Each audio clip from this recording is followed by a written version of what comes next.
Hello everybody and welcome to Fast Bananas. Today we're going to do this really boring exercise. It is really boring and I start that out because everyone hates doing it, but it is one of the most effective exercises for any tightness in the lower lumbar spine, so that's your back. And it's also helpful for figuring out what your neutral spine is with other exercise.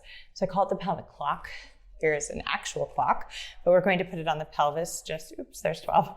Just for reference. So imagine that you have a clock here and 12 o'clock is your nose, 6 o'clock is your pubic bone, 3 o'clock is this side, and 9 o'clock is this side, okay? We're going to do the movement 8 times in each direction is what you will do once you figure this out.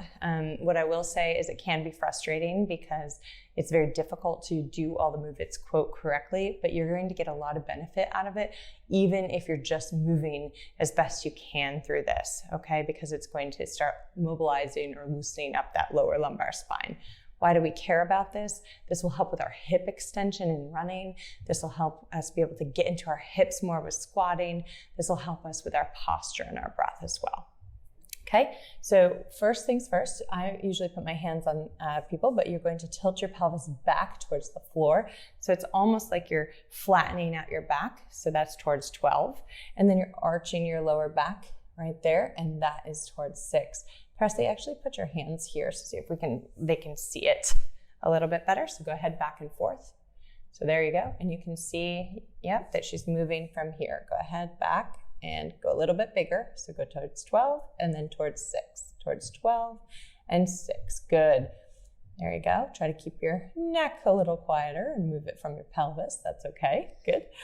And back and forth, and then come back to neutral. If you're wondering how to find neutral ever for any exercise, just do this back and forth and go to the middle. Okay, the next part is from 3 to 9. So go from 3 over to 9, back and forth. And if you have a hard time with this, imagine a teeter-totter. I don't know, maybe that dates me, but their center point is the belly button and each hip bone is the seat, and you're just going back and forth this way. If you start to notice your hips are rotating, then you're not quite doing it correctly.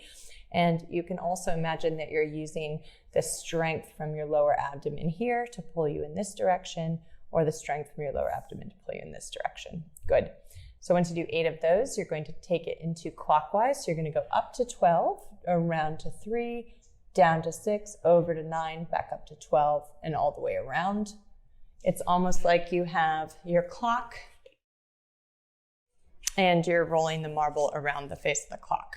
And then go back the other way and counterclockwise. Good. Yep.